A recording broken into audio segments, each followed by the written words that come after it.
Today I'm going to talk about gender euphoria and a little bit of dysphoria as well. I'm going to talk about before I came out and I'm going to talk about it after I came out. And it all started when I was around 5 years old. I was raised by a single mom, so sometimes I don't know if it started because I looked up to her or what. Like, there was definitely a lot of environmental factors mixed with biological factors, but I would see my mom and she wore these pretty outfits and I wanted to be like her. I just loved it all and I got curious and I started to try on her clothes. And the second I did that, I felt a rush of happiness and a rush of just feeling good. I remember all the way back then. It was amazing. It was so awesome. And I didn't want to stop feeling that feeling, so I did it as often as I possibly could, and I would sneak around and do it, and I didn't feel shame at the time because I was so little. I just knew it was something I shouldn't be doing. So it wasn't until I got caught by my mom, literally probably like within a year of trying her clothes on, I got caught with her clothes, and my mom ripped off the clothes and said, "Boys don't do this. Boys do not wear these clothes, and you are not to be wearing them again." And from that moment on, I became very ashamed of myself. I became very sneaky, and I stopped at first, and then it came right back. It just was kind of a push and pull for a long time. I would gain a stockpile up of women's clothes. I'd hide them and then I'd throw them all away. I did this kind of on and off for years and I never got caught again. I just remember the consequence of it and the negative reaction, and I was like, this is not something I'm allowed to be doing and something I don't want to get caught doing again because then I'll get in even more trouble.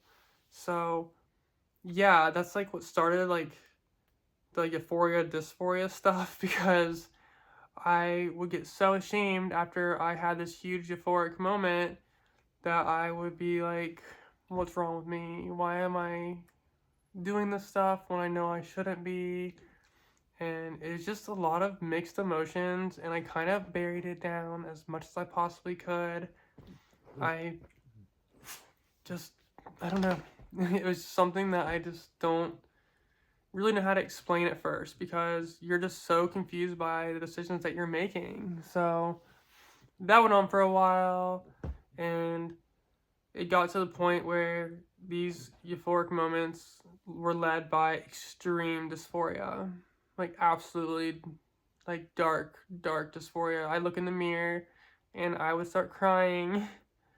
I would look at my clothes I was wearing and I would start crying.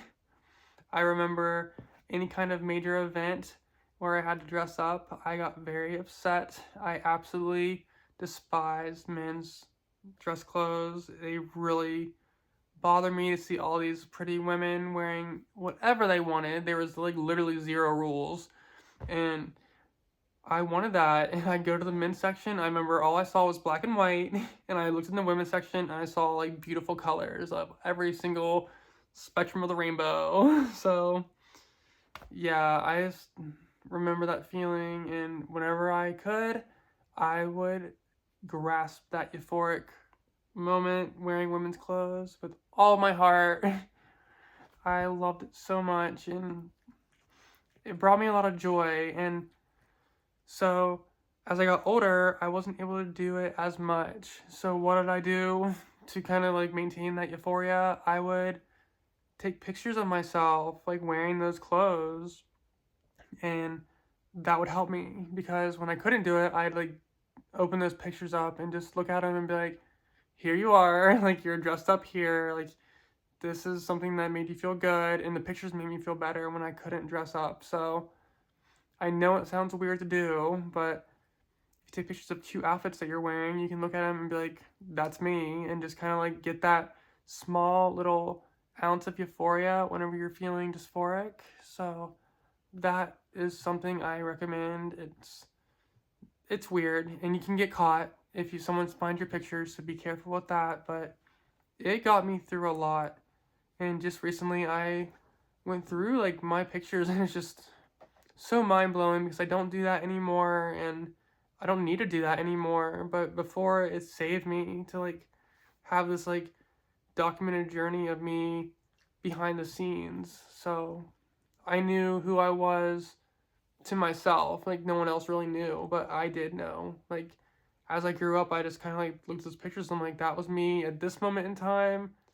And speaking of that, like major events, something I would do to help with the dysphoria is I would like dress up before the event like I wanted to dress up. So say it was like Halloween, like fucking hated Halloween because I couldn't be who I wanted to be, but I would literally dress like the girl I always wanted to be, and I'd take pictures of it and then I would hold on to that memory. So whenever it was Halloween and I was dressed up like something really stupid that I hated in the male world, like really stupid costumes, like I don't understand why the fuck I did that, like to myself, but I literally was like objects. I remember one time I was a beer bottle, I was a banana, and I was like a gorilla, just really stupid things. And I would hold on to the memory of me a couple days before wearing that cute pirate outfit or like cute Cinderella outfit or Supergirl, just all stuff like that, and I would hold on to it, and it helped me a lot. And the same thing for like a funeral. I got really upset because when someone died, I knew that they would never know the real me because I wasn't out yet. So a couple days before the funeral, I would dress up in a funeral clothes, in women's funeral clothes, and I would basically talk to the person that passed away and be like, this is me, and you're not going to see the person that I am on the day of your funeral, so here's me celebrating your life and basically just mourning your death as my true self. So that helped me a lot, and it brought me peace. Not necessarily euphoria because if someone died, but it brought me peace to know that I was being honest with them in my own brain and my own present, you know, like my own like private space. So that day when I had to like wear those fucking suits I fucking hated and it was awful, I would just hold on to that moment and be like, that was me before. So now I can grieve a little bit easier, even though it was still very difficult. So that's the kind of stuff I did before coming out, and eventually dysphoria just kind of got so dark that I had to come out. It was so bad. So that's another story, but it got very suicidal and very lonely, and it was life or death. So if dysphoria is that bad for you and there's hardly any moments of euphoria when you are dressing, it's time, okay? It's time. So please choose to live, okay? If it comes down to that, choose to live, because in the end, you have to want to be living for yourself. You can't worry about what other people want from you at that point because it's the point of no return. So if you're gone, it's over. So live for yourself and you'll be okay. You'll find people that will love you for you.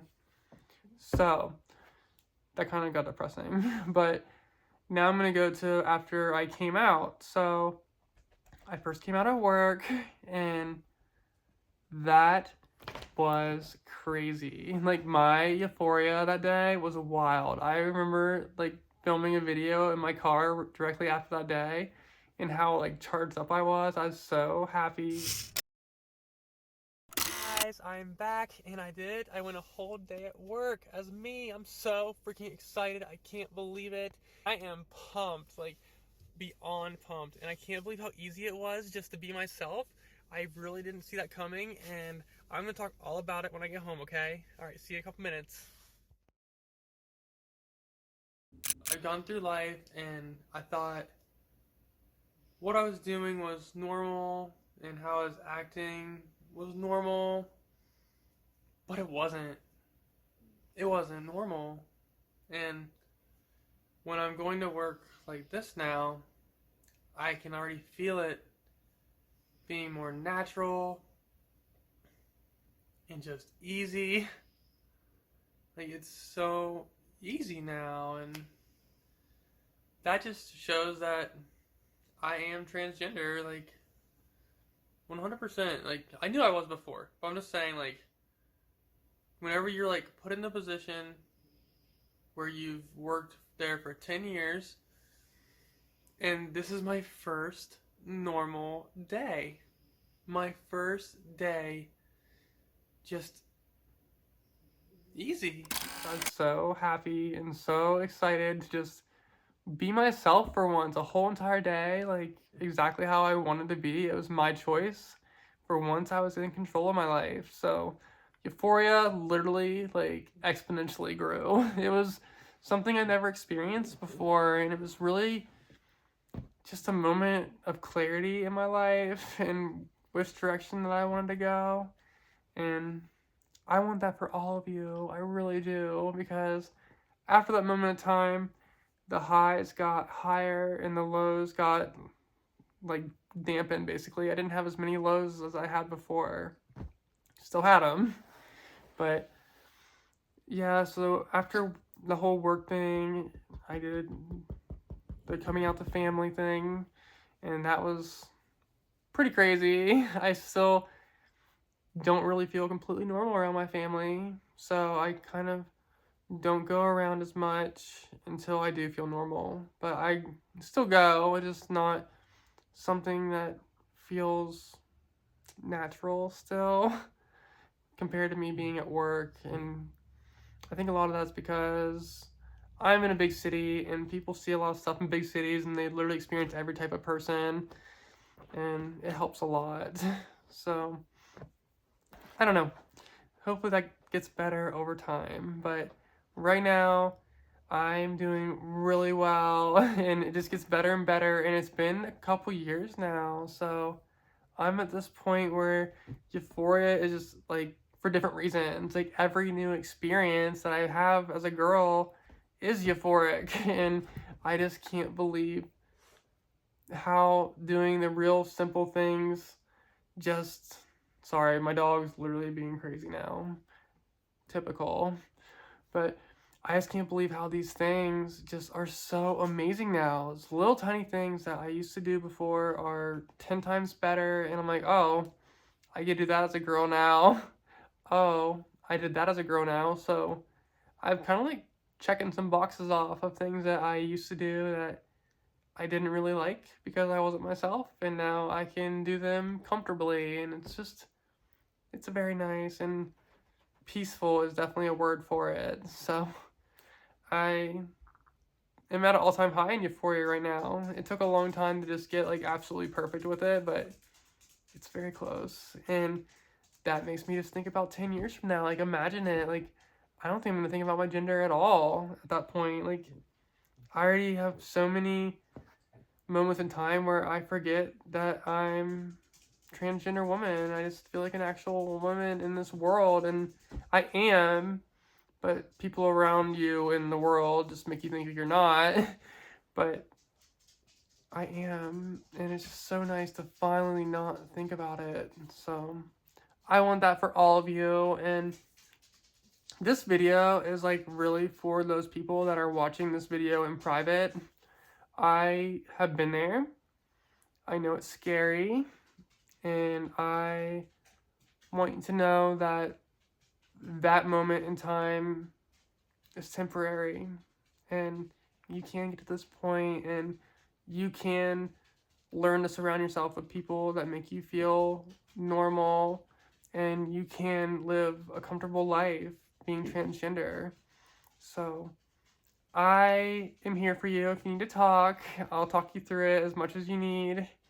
You can message me on Instagram or TikTok, and I love you so much. And thank you for the family that I've chosen to be around. You guys know who you are, and I truly, truly love you. And thank you for giving me so much euphoria, because you do. And I will never forget each one of you as my life goes on and people come and go, because I'm learning to deal with that, because I know people will not always be in my life, but thank you for being in my life and helping me.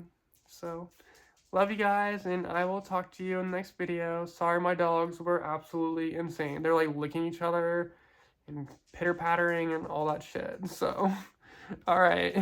I will talk to you guys later. I love you all. Bye.